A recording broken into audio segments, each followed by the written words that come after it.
Yo, what's up mga kaibigan? Nali na tayo magkwentuhan. Pagpasok ni Victor Wembanyama sa NBA ay madami ang sumuporta sa kanya, but at the same time ay madami din nga ang duda sa kakayahan niya na maging mahusay na defender sa NBA dahil sa kanyang payat na katawan.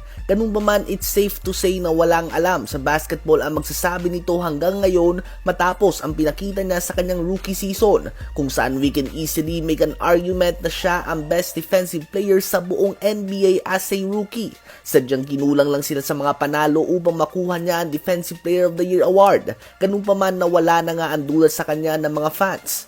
Subalit hindi nga ibig sabihin nito ay hindi na niya kahinaan ang kanyang payat na katawan. Alam ito ni Wemby at ng staff ng Spurs, kaya naman he is putting the work mga kaibigan. Base sa mga latest pictures ni Wemby ngayon, kung ikukumpara mo ito sa pagpasok na sa NBA, malaki na nga ang nilaki ng kanyang katawan at nagiging bato-bato na nga ito. Naging trial year niya nga ang kanyang rookie season. Ngayon ay alam na niya kung saan niya kailangan na mag-improve upang maabot niya ang kanyang full potential na limitless nga mga kaibigan. So ito nga ang gusto mo mula sa iyong star player. Other than the talent and the God-given height and the physical gifts mula sa taas, andun nga mga kaibigan yung eagerness niya to improve and learn the game more. Sa isip nga ng mga fans ay ngayon pa lang ay nagsisimula ang off-season, subalit para kay Wemby ay halos 2 buwan na nga siyang off-season at hindi niya nga sinayang ang 2 buwan na ito. Kitang-kita ang kanyang improvement physically. Hindi lang mga kaibigan pagpapalaki ng katawan ng kanyang ginagawa, bagkus pinapagaling niya din nga ang kanyang overall game. Nakita nga siya na nagwo-workout kasama si Jamal Crawford, ang isa sa mga best ball handler sa history ng basketball at isang certified bucket and shot maker.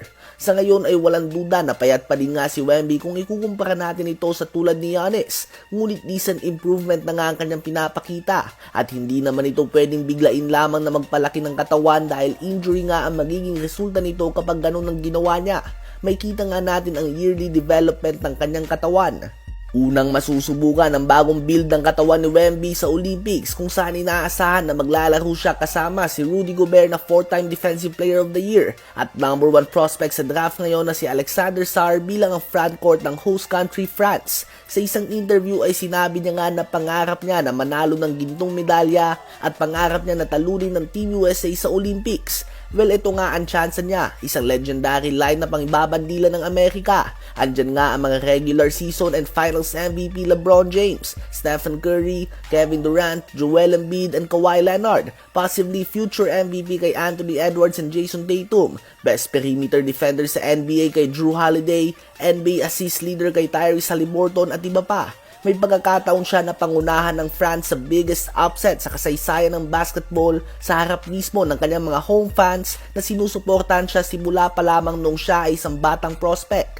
Kapag nagawa niya nga ito ay agad siyang may sasama sa usapan ng best in the world patungo sa kanyang second NBA season at sa edad lamang na 20 years old. Sa palagay nyo ba ay may tsansa ang France na matalo ang Team USA sa Olympics? Yo, what's up mga kaibigan? Nali na tayo magkwentuhan. Opisyal na nga na pumirma si JJ Redick ng isang 4-year contract upang maging ang panibagong head coach ng Lakers next season. Isang fun fact lang nga mga kaibigan, since Phil Jackson ay wala pang tumatagal ng mahigit 3 season bilang head coach ng Lakers. Kaya naman titingnan nga natin kung matapos ba ni Redick ang kanyang kontrata. Sa report ni Shams ng The Athletic ay napag-usapan nga dito ang mga plano ni Redick sa Lakers.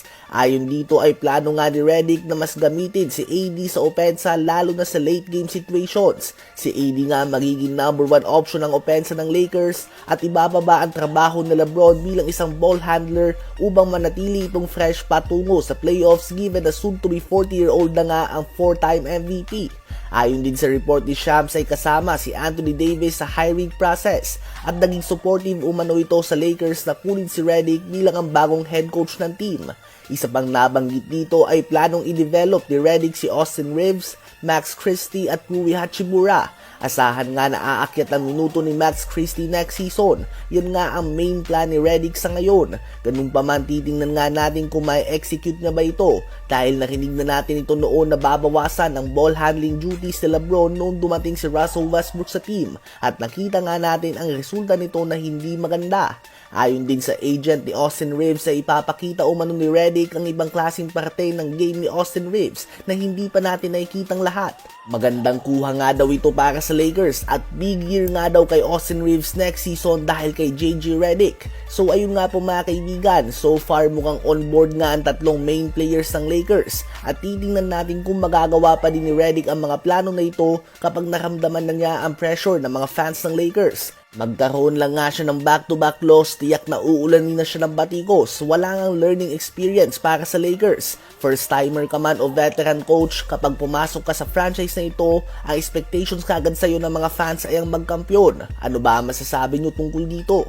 Habang si Jason Tatum nga mga kaibigan ay naririnig niya ang mga usap-usapan ng mga fans ngayon na kaya lang naman daw nagkampiyon ang Boston Celtics ay dahil injured si Jimmy Butler, Donovan Mitchell, Jarrett Allen, Tyrese Haliburton, Ben Mathurin, Joel Embiid, Giannis Antetokounmpo, Damian Lillard, Jalen Bronson at halos ang buong starting five ng New York Knicks.